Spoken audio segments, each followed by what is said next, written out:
ओम शांति।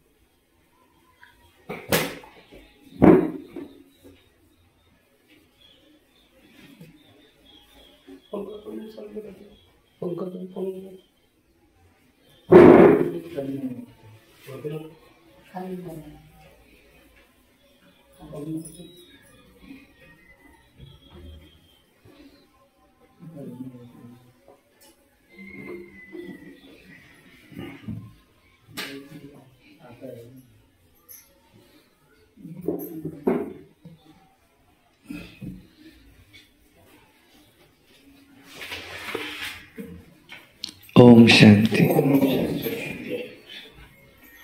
ओम शांति। ओम शांति।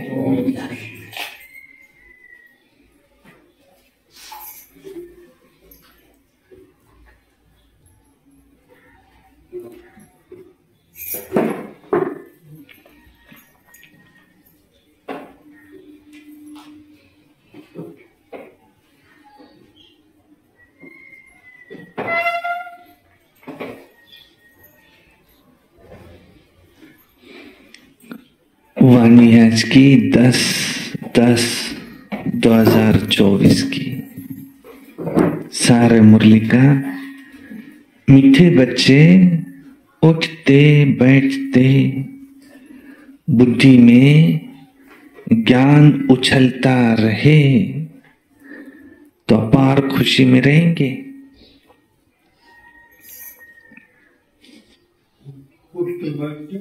बुद्धि में ज्ञान उछलता रहे तो अपार खुशी में रहेंगे। प्रश्न है, तुम बच्चों को किसके संग से बहुत बहुत संभाल करनी है?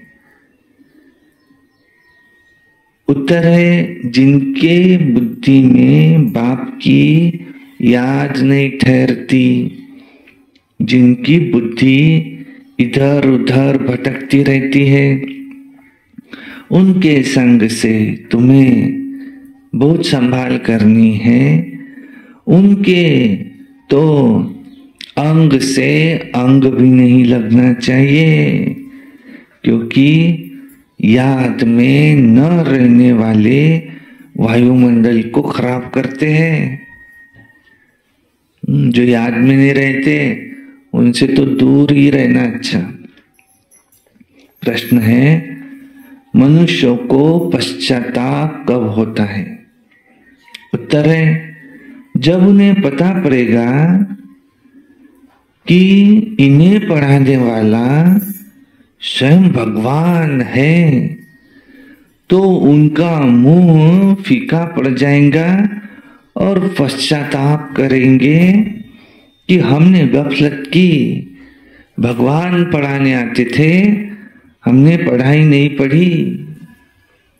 ओम शांति। अब रूहानी यात्रा को तो बच्चे अच्छी तरह से समझ गए। कोई भी हठ योग की यात्रा यहाँ होती नहीं। यह है याद की यात्रा। याद के लिए कोई तकलीफ की भी बात नहीं है।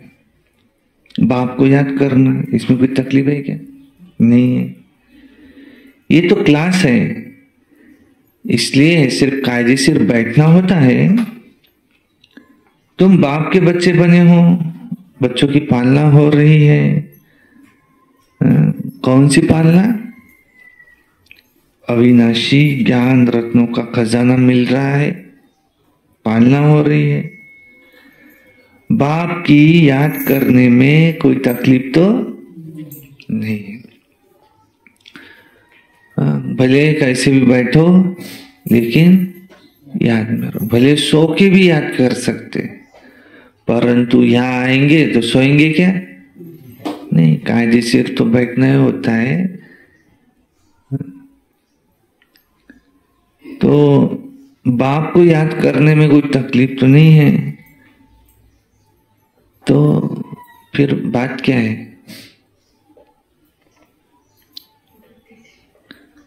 बात क्या है फिर? कोई तकलीफ तो नहीं है, बाबा को याद तो कर सकते। सिर्फ माया बुद्धि का योग तोड़ देती है। कौन नहीं चाहता कि हम बाबा को याद करें? माता जी, कौन नहीं चाहता है कि हम बाबा को याद करें? कौन? माया नहीं चाहती कि हम बाबा को याद करें।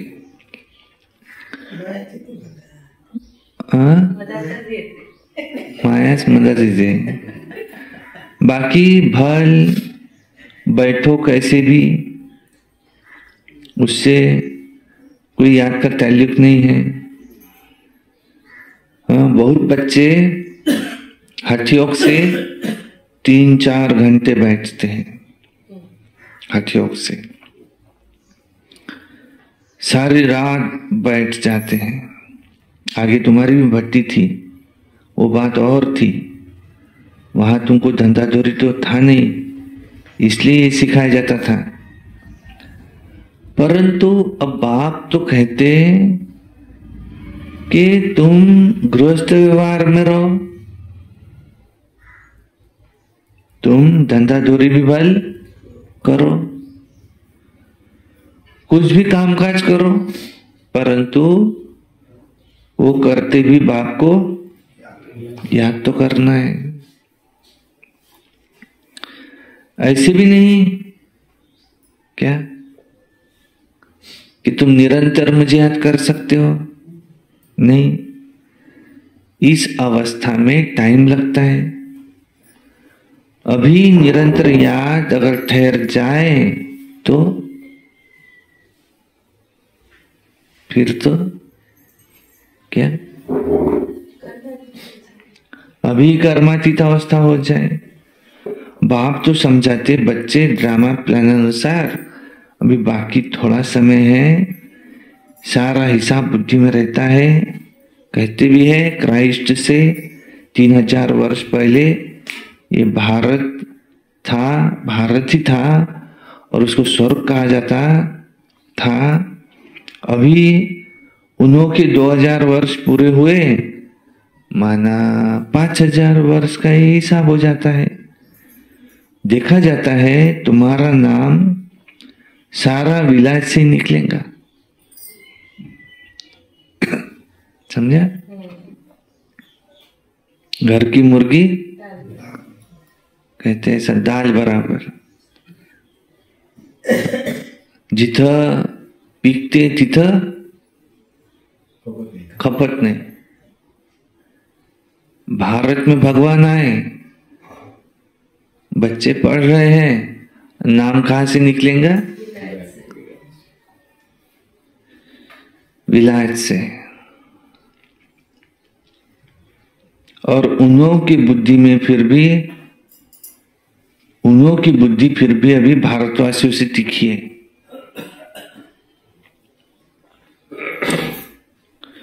भारत से पीस भी वही मांगते हैं। भारतवासियों ने ही लाखों वर्ष कहकर और सर्वव्यापी का ज्ञान देकर ये बुद्धि बिगाड़ दी है, तमो प्रधान बन गए हैं। वो इतने तमो प्रधान भी नहीं बने हैं। उन्हों की बुद्धि बड़ी तीखी है। उन्हों का जब आवाज निकलेगा भारतवासी भी जागेंगे, क्योंकि भारतवासी तो अभी इस समय एकदम घोर नींद में सोए हुए हैं। वो थोड़े ही सोए हुए हैं, उन्हों से आवाज अच्छा निकलेगा। विलास से आए भी थे कि हमको कोई बतावे कि पीस कैसे हो सकती है, क्योंकि बाप भी भारत में आते हैं। ये बात तो तुम बच्चे बता सकते हो। दुनिया में फिर से वो पीस कब और कैसे स्थापन होंगी, तुम बच्चे तो जानते हो कि बरोबर पैराडाइज अथवा हेवन था। नहीं, दुनिया में भारत पैराडाइज था और कोई भी नहीं जानते। मनुष्यों की बुद्धि में ये बात बैठ गई है कि ईश्वर तो सर्वव्यापी है और कल्प की आयु लाखों वर्ष है, घोर अंधियारा है। सबसे जास्ती पत्थर बुद्धि भी भारतवासी बने हैं। ये गीता शास्त्र आदि सब क्या है, भक्ति मार्ग के। फिर भी ये सब ऐसी होना है। बल ड्रामा को जानते हैं, फिर भी बाप तो पुरुषार्थ कराते हैं। अब तुम जानते हो विनाश तो जरूर होगा। बाप आए ही है नई दुनिया स्थापना करने, तो विनाश तो पुरानी दुनिया का हो गई। क्योंकि विनाश नहीं हुआ तो फिर नई दुनिया कैसे आएंगी? नई दुनिया नहीं आएंगी तो पद कैसे मिलेगा? और पद ही नहीं मिलेगा तो मैं पढ़ किस लिए रहा? इतनी सेवाएं किसके लिए कर रहा? वो तो प्रारब्ध है, फल है उसका। तो ये तो खुशी की बात है ना। जब कोई बड़ा इम्तिहान पास करते हैं तो अंदर में खुशी होती है ना। तो ये सब पास कर ये देवी देवता जाकर जरूर बनेंगे। इसमें सारा मदार पढ़ाई पर है। और तुम बच्चे जानते हो कि बरोबर हम बाप से पढ़कर ये बनते हैं। बरोबर पैराडाइज हेवन तो था, मनुष्य तो बिल्कुल ही बेचारे मूंझे हुए हैं। बेहद के बाप के पास जो ज्ञान है वो तुम बच्चों को दे रहे। मनुष्य कैसे इस समय बेचारे, बाहर के मनुष्य कैसे इस समय बेचारे मूंझे हुए। देख लो एक देखो बाहर वाला कोई होगा, याद करके कैसा है वो, मूंझा हुआ है। बाप की तुम महिमा करते हो कि बाबा नॉलेजफुल है, ब्लिसफुल भी है, खजाना भी उनके पास फुल है। तुमको इतना साहूकार कौन बनाते? यहां तुम क्यों आते? वर्षा पाने ना। अगर कोई भी तंदुरुस्ती अच्छी है परंतु धन नहीं है तो भी क्या है? कोई बहुत तंदुरुस्त है पर धन नहीं है तो भी क्या? धन बिगड़ क्या होगा? सुख कहेंगे क्या उसका? बहुत तंदुरुस्त है पर धन नहीं है, उसको क्या कहेंगे? सुखी है क्या? नहीं। गरीबी भी क्या है? एक श्राप ही है ना। श्राप है, गरीबी एक श्राप है। पूर्व जन्मातले जे बीज आपण बोवून ठेवलेले आहे ते फळ आपण आता आज कापून राहिले। गरीब कैसे बनते? गरीबी है बाबा के करीब, ये भी है। हमारा पैसा धन ये बुरे मार्ग में खर्च हो गया तो धन नहीं है आज। कहाँ खर्च हुआ? भक्ति मार्ग में। इधर घूम उधर घूम उधर घूम, चारों तरफ लगाए फेरे, फिर भी हरदम दूर तेरे, पैसा खत्म हो गया। और दूसरा किसी के हम काम आए नहीं तो हमारे पास खत्म होते होते खत्म हो गए। अगर हमने खेती की सारा अनाज खुद ही खा लिया तो अगले वर्ष के लिए तो रखना पड़ेगा ना थोड़ा। ऐसे ही हमने जो कमाई की सारी की सारी कमाई हमने अपने ऊपर खर्च कर ली, फैमिली के ऊपर खर्च कर ली, तो अगले जन्म में क्या खाएंगे? कुछ तो हमको पुण्य कर्म में लगाना पड़ेगा। उसमें क्या?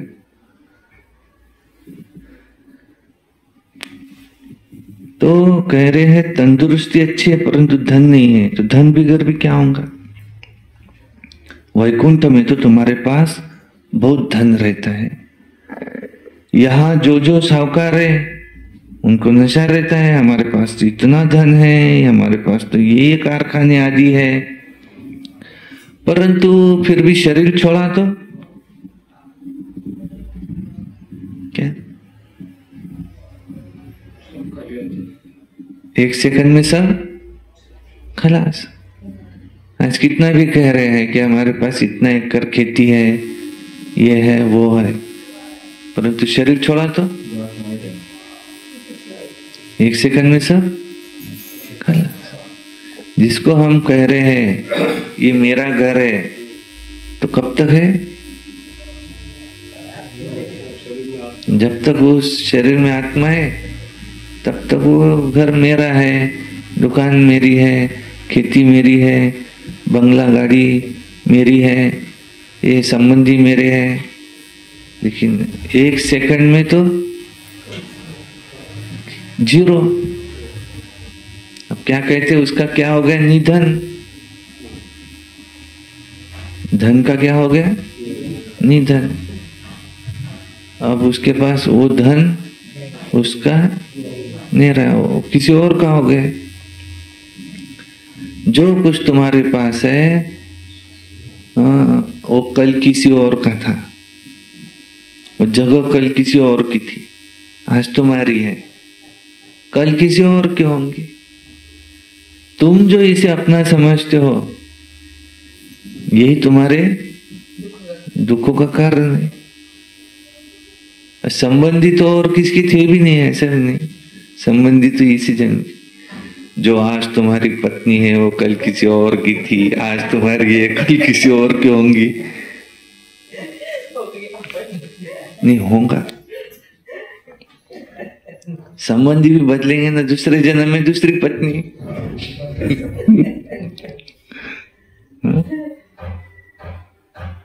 जो आज तुम्हारा पति है वो कल किसी और का था, आज तुम्हारा है कल किसी और का होगा। भाई भी हो सकता है, भाई भी, जो आज तुम्हारा भाई है वो कल किसी और का भाई था, आज तुम्हारा है कल किसी और का होगा। जो आज तुम्हारा बच्चा है वो कल किसी और का था,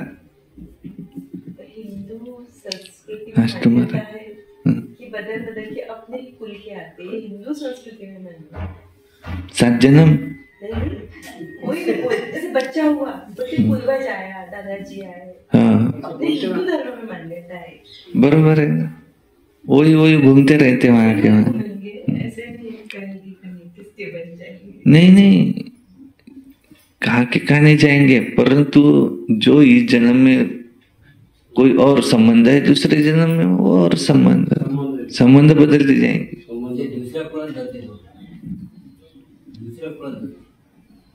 दुसऱ्या कुळात जाते। कुळ म्हणजे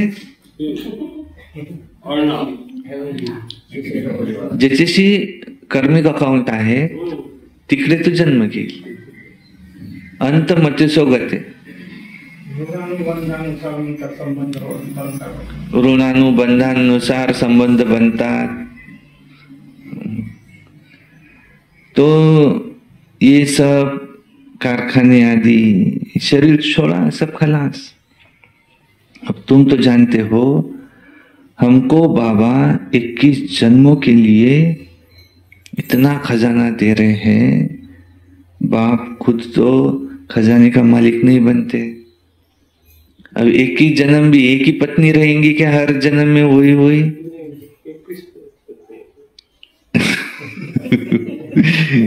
21 पत्नियां रहेंगी नहीं, 21 जन्मों की 21 पत्नियां।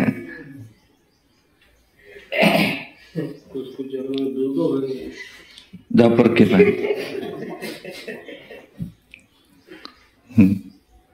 तो माना आत्मा वही होंगी क्या? हमारी वही होंगी, लेकिन जो संबंधी रहेंगे, पत्नी की आत्मा वही रहेंगी क्या? 21 जन्म भी हो सकता है पिछले जन्म में जो भाई था इस जन्म में पत्नी बन के आए, इस जन्म में कोई दूसरा और था वो पत्नी बन के आए, ऐसे बदलते जाएंगे, जिससे हम तो वही रहेंगे आत्मा। लेकिन संबंध जो है बदलते बदलते कौन किसका कौन, कितने तो पाठ बजाए। अब बाप खुद तो खजाने का मालिक नहीं बनते, तुम बच्चों को मालिक बनाते, ये भी तुम बच्चे जानते हो। विश्व में शांति तो सिवाय एक गॉडफादर के कोई भी स्थापन कर नहीं सकता। सबसे फर्स्ट क्लास चित्र कौन सा है? ये चित्र ये त्रिमूर्ति गोले का, त्रिमूर्ति और गोले का चित्र सबसे फर्स्ट क्लास है।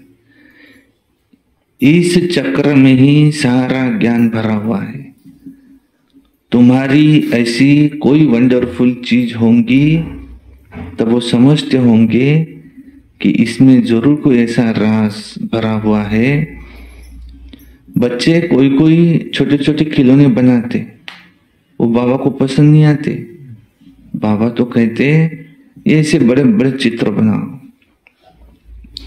जो दूर से ही पढ़ करके समझ सके। मनुष्य अटेंशन बड़ी चीज पर देंगे। इसमें क्लियर दिखाया हुआ है कि उस तरफ है कलयुग, इस तरफ है सतयुग, बड़े बड़े चित्र होंगे ना, तो मनुष्यों का अटेंशन खींचेगा। टूरिस्ट भी देखेंगे, समझेंगे भी वो अच्छी तरह से। अब ये भी जानते हैं क्राइस्ट से 3000 वर्ष पहले ये भारत स्वर्ग था। बाहर तो ऐसे नहीं जानते। 5000 वर्ष का हिसाब वो भी तुम क्लियर समझते हो और को भी समझाते हो। तो ये इतना बड़ा बनाना चाहिए जो दूर से देख सके, अक्षर भी पढ़ सके, जिससे समझे कि नई दुनिया का अंत तो बरोबर होना ही है। बॉम्ब्स तो तैयार होते रहते हैं, नेचुरल कैलेमिटीज भी होंगी। तुम विनाश का नाम सुनते हो तो अंदर में तो तुमको क्या, तुम विनाश का नाम सुनते हो तो तुम्हारे अंदर में तो बहुत खुशी होनी चाहिए। परंतु ज्ञान नहीं होगा तो खुशी नहीं हो सकेगी। आता विनाश होना है, ज्ञान नहीं होगा तो अरे खुशी नहीं होगी।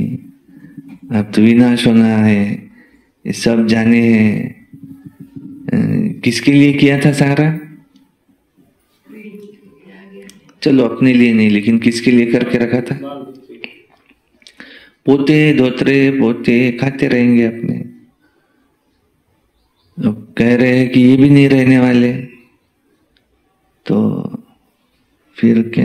बाप कहते हैं विनाश तो होना ही है, तुमको तो खुशी होती है। बाप कहते कि क्या करो, देह सहित सब कुछ छोड़ अपने को आत्मा समझो, अपनी आत्मा का योग मुझ बाप के साथ लगाओ। ये मेहनत की बात है। पावन बनकर ही पावन दुनिया में आएंगे। तुम समझते हो हम बादशाही लेते हैं फिर गवाते हैं, बहुत सहज है। उठते बैठते चलते अंदर में टपकना चाहिए। जैसे बाबा के पास ज्ञान है ना, बाप आई है पढ़ाकर देवी देवता बनाने, तो इतनी अथाह खुशी बच्चों को रहनी चाहिए। अपने से पूछो इतनी अथाह खुशी है? बाप को हम इतना याद करते हैं, चक्र की भी सारी नॉलेज बुद्धि में है, तो कितनी खुशी रहनी चाहिए।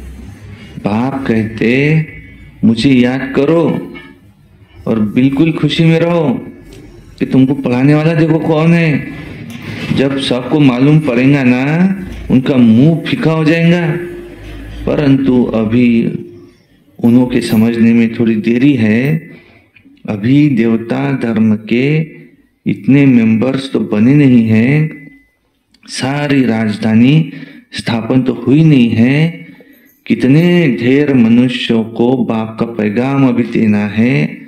बेहद का बाप फिर से हमको स्वर्ग की बादशाही दे रहे हैं। तुम भी उस बाप को याद करो। बेहद का बाप तो जरूर बेहद का सुख देंगे ना। बच्चों के अंदर में अथाह ज्ञान की खुशी होनी चाहिए, और जितना बाप को याद करेंगे आत्मा पवित्र बनती जाएंगी। ड्रामा प्लान अनुसार तुम बच्चे जितना सर्विस कर प्रजा बनाते हो, जिनका कल्याण होता है उन्हों की तुमको आशीर्वाद मिल जाती। गरीबों की तुम सर्विस करते हो, उनको निमंत्रण देते हो। ट्रेन में भी तुम बहुत सर्विस कर सकते हो। इतने छोटे जो बैज है इसमें कितनी तो सारी नॉलेज भरी हुई है, सारी पढ़ाई का तंत्र इसमें आ जाता है। ये बैजेस तो बहुत अच्छे अच्छे ढेर बनाने चाहिए जो किसको सौगात भी दे सके, और कोई को भी समझाना इस पर से बहुत सहज है। कहना है सिर्फ शिव बाबा को याद करो, शिव बाबा से वर्षा मिलेगा। तो बाप को याद करो, वर्षे को याद करो। वर्षा क्या है? स्वर्ग की बादशाही। कृष्णपुरी को तुम याद करो। मनुष्य की मत तो कितनी मूंजी हुई है, कुछ भी समझते नहीं है। विकार के लिए कितना तंग करते हैं, काम की पिछाड़ी किसी को मारते भी हैं, कितना मरते हैं उसकी पिछाड़ी। काम की पिछाड़ी कितना मरते हैं, कोई की बात समझने की नहीं है। तो सबकी बुद्धि बिल्कुल चट हो गई है, बाप को नहीं जानते। ये भी ड्रामा में नोंद है। सबकी मेंटल इस समय खलास हो गई है, माना मानसिक शक्ति खलास हो गई है। बाप तो कहते बच्चों तुम पवित्र बनो, स्वर्ग के मालिक बनेंगे, परंतु देखो फिर भी समझते नहीं। आत्मा की सारी ताकत ही निकल गई है ना। कितना समझाते हैं फिर भी पुरुषार्थ करना है और कराना भी है। पुरुषार्थ में थकना नहीं है, हार्ट फेल नहीं होना है। इतनी मेहनत की, भाषण से एक भी नहीं निकला, लेकिन तुमने जो सुनाया उसे जिसने भी सुना उस पर छाप तो लग गई। फिर चाहे करे न करे, तुमने तो कह दिया। पिछाड़ी में सब मानेंगे जरूर। तुम बीके की अथाह महिमा निकलने वाली है, परंतु एक्टिविटी देखते हैं तो जैसे एकदम बेसमझी की, कोई रिगार्ड ही नहीं है, क्योंकि अभी पूरी पहचान नहीं है ना, बुद्धि बाहर भटकती रहती है। बाप को याद करे तो मदद भी मिले, बाप को याद ही नहीं करते तो वह अपचित है। तुम तो पावन बनते हो। जो बाप को याद नहीं करते तो उन्हों की बुद्धि जरूर कहां कहां भटकती रहती है, इसलिए तो याद नहीं करते। तो ऐसे जो है तो उनके साथ अंग से अंग भी नहीं मिलना चाहिए, धक्का भी नहीं लगना चाहिए उनका, दूर रहो। समर्पित बहनें वगैरह ये बस में क्यों नहीं जाती? ऐसा विकारी लोग कहाँ उसके बाजू में जाकर बैठे, पर मजबूरी है तो जाना ही पड़ता है। ऐसे जो है विकारी, इससे तो हमारा अंग से अंग भी न लगे, उसके बाजू में भी न बैठे, पता ना चले उसको, नहीं तो डिसर्विस भी ना हो, पर कोशिश कर सकते। उनके साथ अंग से अंग भी नहीं मिलना चाहिए। और जो ज्ञान में भी है, योगी नहीं है, इधर उधर की बातें, कौन सी बातें है वो? झरमुई झकमुई की बातें। मुरली हो जाने के बाद घर जाए तक आज बाबा ने क्या कहा था उस पर डिस्कशन चलता है, या धंधे दौरी पर चलता है? क्या समझते?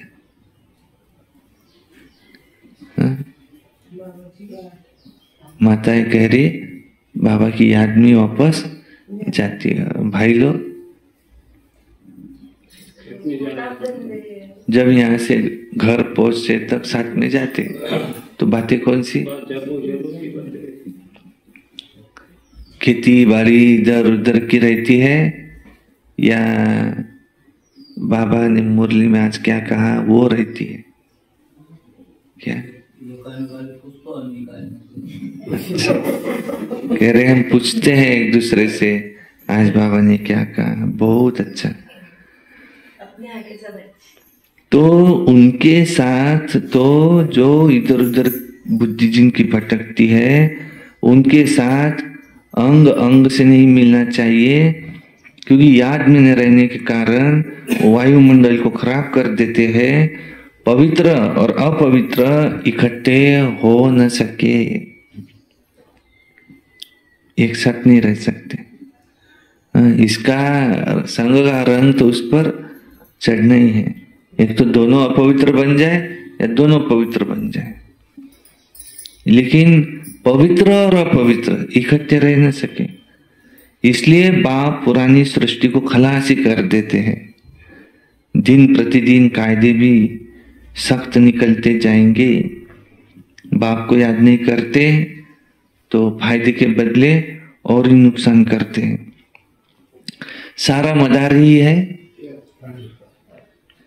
पवित्रता पर। एक जगह बैठने की भी बात नहीं। यहाँ इकट्ठा बैठने से तो अलग अलग पहाड़ी पर जाकर बैठो, वो अच्छा, एकांत में बैठो। क्योंकि जो याद नहीं करते तो वो पतित है, फिर उनका तो संग भी नहीं करना चाहिए। चलन से भी मालूम पड़ता है याद के बिगर पावन तो बन नहीं सकते। हर एक के ऊपर पापों का बोझ बोझा है, जन्म जन्मांतर का है, और वो याद के बिगर निकल नहीं सकता। तो गोया पतित तो है, याद नहीं करता तो जन्म जन्मांतर का बोझा है। तो गोया पतित तो है, याद नहीं करता। बाप तो कहते मैं तुम बच्चों के लिए सारी पतित दुनिया को खलास कर देता हूं, तो उनका संग भी ना हो, उनको खलासी कर देता हूं। परंतु इतनी भी बुद्धि नहीं कि किसके साथ संग करना चाहिए, तुम्हारा प्यार किसके साथ होना चाहिए, ये भी बुद्धि नहीं है। तुम्हारा प्यार पावन का पावन के साथ होना चाहिए, ये भी बुद्धि तो चाहिए। स्वीट बाप और स्वीट राजधानी के सिवाय और कोई याद ना आए। इतना सब त्याग करना हे बी कोई मासिका घर आहे का? एवढं म्हणजे आता हे लय होऊन राहिलं.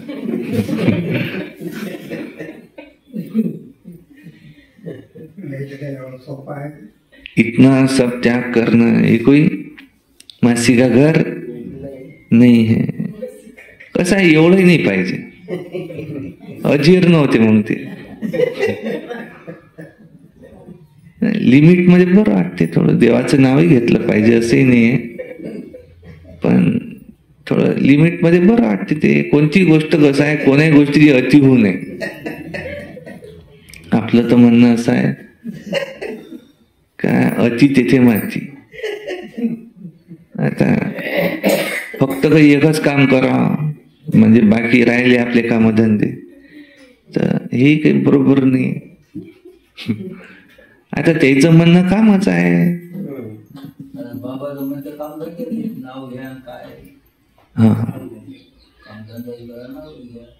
सांगा.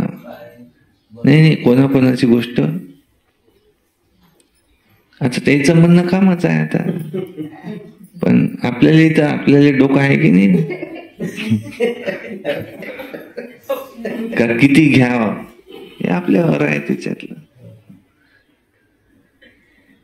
तो बाबा कह रहे हैं कि इस पतित दुनिया में हर एक चीज तुमको दुख देती है. इस पतित दुनिया को बिल्कुल ही मैं खलास कर देता हूं. आयु भी कमती होती जाती.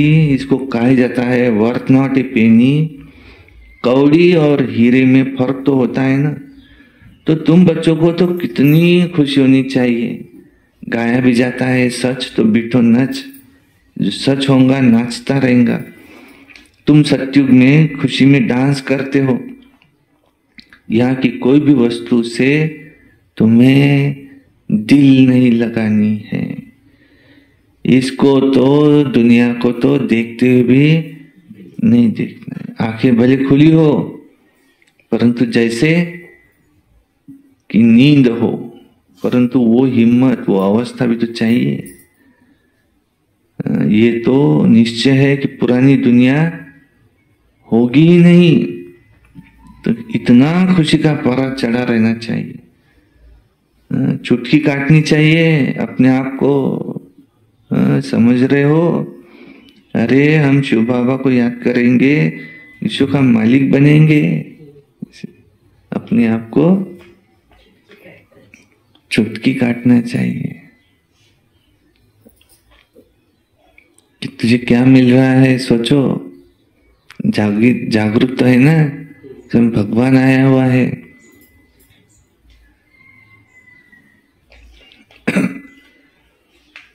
हठ योग से भी बैठना नहीं है। तुम्हें तो खाते पीते काम करते बाप को याद करना है। कुछ तकलीफ देते क्या बाबा?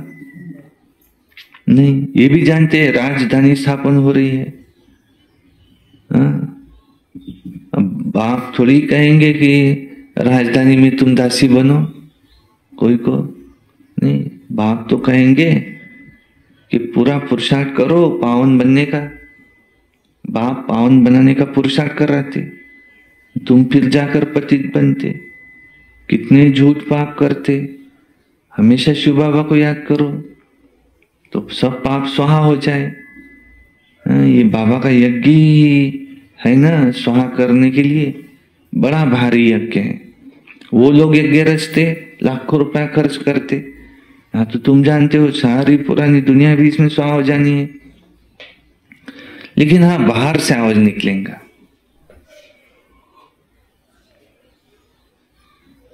फॉरेन से आवाज निकलेगा।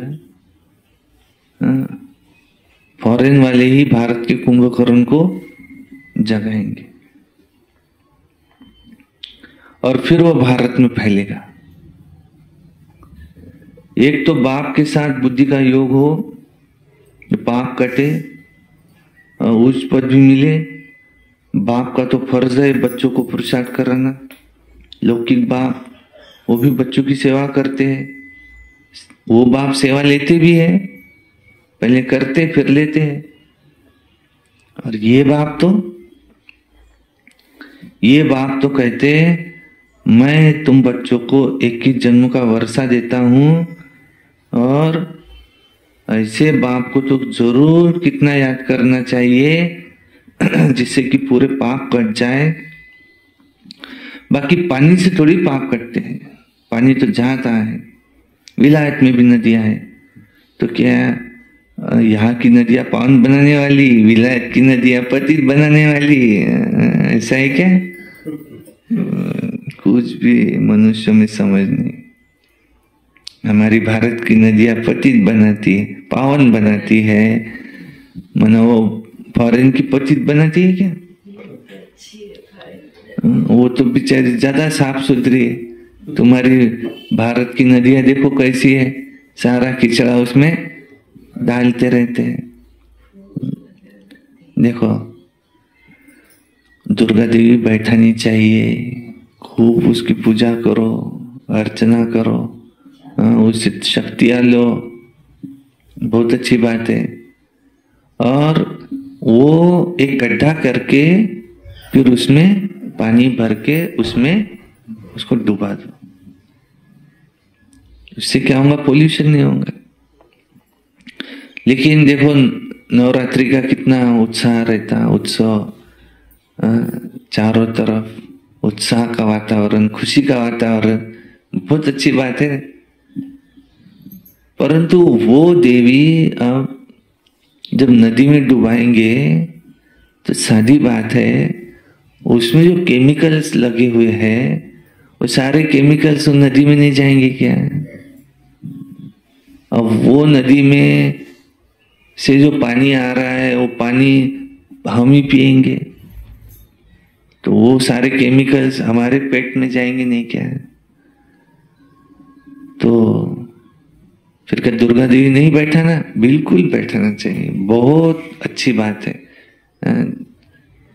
देवी से शक्ति लेनी चाहिए।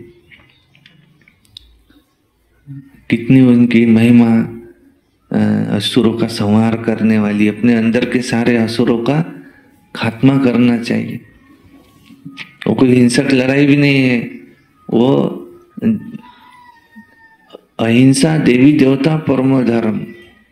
देवी देवताएं अहिंसक है, डबल अहिंसक है। काम कटारी भी नहीं चलाते, स्थूल हिंसा भी नहीं करते किसकी। लेकिन उन्होंने अपने मन में के जो राक्षस है, आध्यात्मिक रहस्य ऐसा है, उन्हों को खत्म किया है।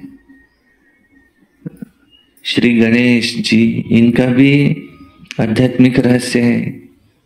कान बड़े दिखाए, इसका अर्थ क्या? श्रवण शक्ति बहुत ज्यादा है। मस्तक बहुत बड़ा दिखाया तो बुद्धिवान है। तो हर एक पीछे का आध्यात्मिक रहस्य है। हमारी संस्कृति में पेट बड़ा दिखाया है, समाने की शक्ति है। और चूहे पर सवारी दिखाई, माना चूहे का गुण कौन सा होता है? कुतरने का। वही बात कुतरते रहेगा, ऐसा नहीं, उस पर विजय प्राप्त की है। चलो छोड़ दो, छोटी छोटी बातों को छोड़ दो, ऐसा है। अब ऐसा हमको बनना है, उनसे शक्ति लेनी है, श्री गणेश जी से शक्ति लेनी है। और ये सब बताए कौन है? शिव की शक्तियां है। श्री गणेश जी किसके पुत्र है? शिव के पुत्र है। देवियों को क्या कहते हैं? शिव शक्तियां। सबका उगम स्थान कहाँ से है? शिव से है। तो इनसे शक्तियां लो। लेकिन श्री गणेश जी की मूर्ति बना के फिर नदी में जो उनको डुबोए जा रहा है, और कहा तो जेसीबी ला करके ऐसे वो टूटी हुई मूर्तियां सब फेंक रहे हैं। तो इससे तो एक तो उनका अनादर भी है, और दूसरा वो सारा केमिकल युक्त जो मूर्ति है, वो जब पानी में जा रही है तो वो पानी तो हमको ही पीना है ना। तो एक जगह गड्ढा करो, और उसमें उसको डूबो दो। ये है उसका सॉल्यूशन। परंतु देखो,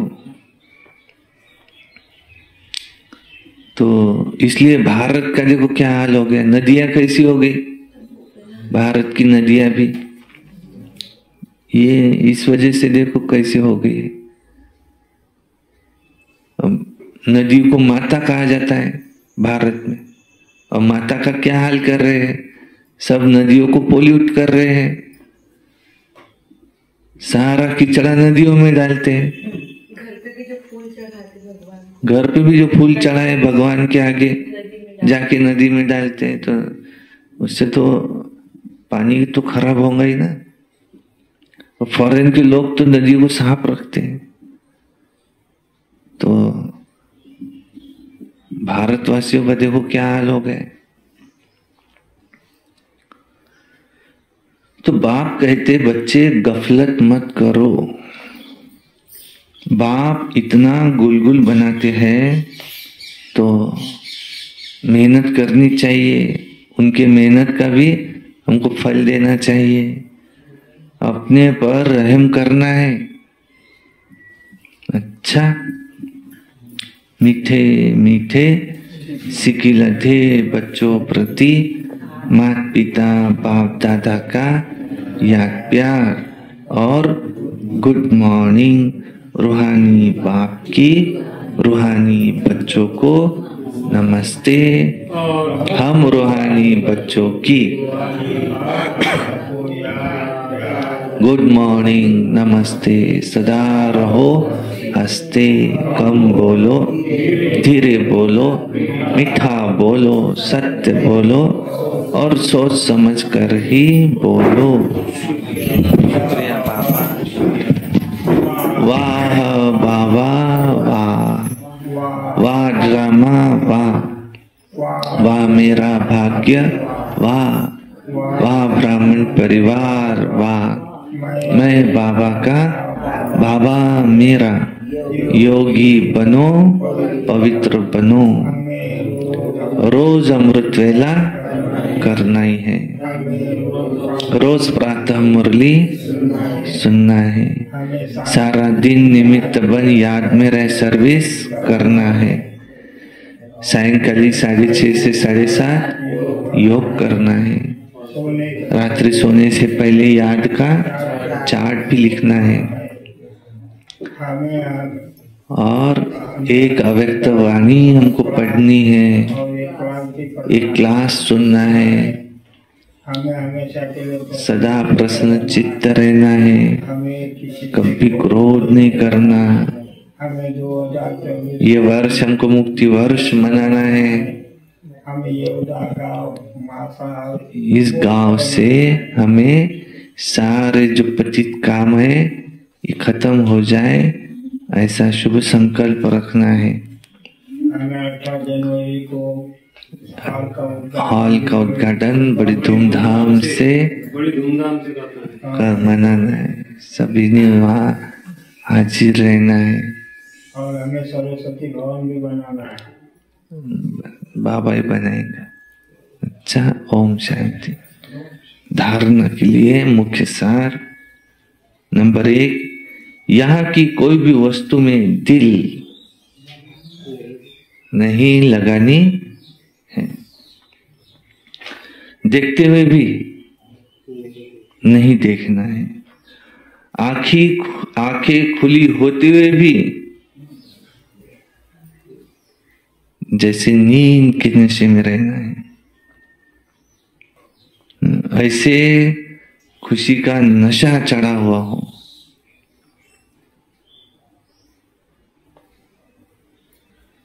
देखो, आंखें खुली होते भी जैसे नींद का नशा रहता है, ऐसे खुशी का नशा चढ़ा हुआ हो। 2 नंबर है, सारा मदार ही है। आज क्या बाबा ने, पवित्रता पर, इसलिए अपनी संभाल करनी है, किसी पतित के अंग से अंग न लगे, स्वीट बाप स्वीट राजधानी के सिवाय और कोई याद न आए। वरदान, हद की इच्छाओं को छोड़ अच्छा बनने वाले, इच्छा मात्रम अविद्या भव। विस्तार है, मन में कोई भी हद की इच्छा होंगी तो तुमको अच्छा बनने देंगी नहीं। हमको अच्छा कौन नहीं बनने देता? इच्छा। इच्छा। देखो, कोई भी सेवा करना समाज की, अच्छा है कि बुरा है? बहुत अच्छा है। फ्री में कोई सेवा करना, फ्री में किसी को कंबल दे, किसको ये दे, किसको वो दे, जिसको जो चाहिए वो देता रहे, अच्छा है कि बुरा है? अच्छा है। लेकिन समझता सबको, पर वो डॉक्टर है, फ्री में चेकिंग करना सबको, अच्छा है कि बुरा है? अच्छा है। फ्री में टीचर है, फ्री में टीचिंग करना, पढ़ाना, अच्छा है कि बुरा? अच्छा है। कोई खेती वाला है, वो अच्छा पीक लाके लोगों को बांट दे, कम दाम में, जितना भी है उतना तो लेंगे वो, उसको खर्चा लगाए तो अच्छा है कि बुरा है? अच्छा है।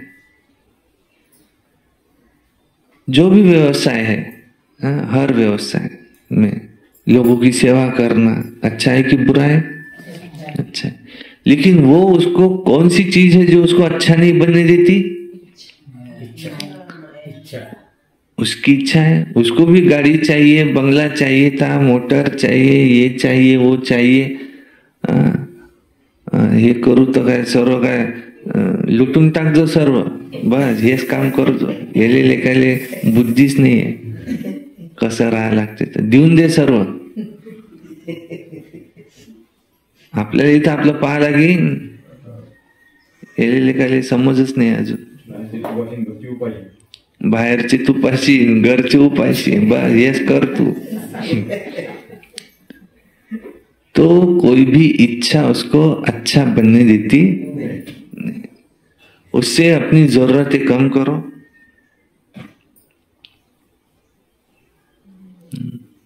क्या एक रहता है कंजूस बनना भी इस बारे में अच्छा है. बाबा भी कई बार कहते कंजूस बनो मनहूस मत बनो. लेकिन जहाँ खर्चा करना है वहां करना ही पड़ता है. फिर उसमें वो वहां भी नहीं कर रहा है तो उसको क्या कहेंगे? लस मनहूस है. तो कंजूस रहना अच्छा, लेकिन जहाँ करना है वहां करना ही पड़ता. तो इच्छाओं को खत्म करो, वो अच्छा तुमको बनने नहीं देंगी. जैसे धूप में चलते हो तो परछाई आगे जाती है. उसको अगर पकड़ने की कोशिश करो तो पकड़ नहीं सकते. पीठ करके वापस आ जाती है तो परछाई पीछे पीछे आती है. ऐसे ही इच्छा आकर्षित कर रुलाने वाली है. उसे छोड़ दो, वो ही तुम्हारे पीछे पीछे आएंगी. मांगने वाला कभी भी संपन्न नहीं बन सकता. ये भी लिख के रखना कहा श्लोकन. मांगने वाला कभी भी संपन्न नहीं बन सकता.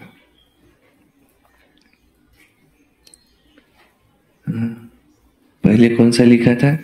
अपनी गोद तनसा चढ़े. मांगने वाला कभी भी संपन्न नहीं बन सकता. कोई भी हद की इच्छाओं के पीछे भागना ऐसे ही है जैसे कि मृग तृष्णा. इससे सदा बचकर रहो तो इच्छा मात्र अविद्या बन जाएंगे. श्लोगन.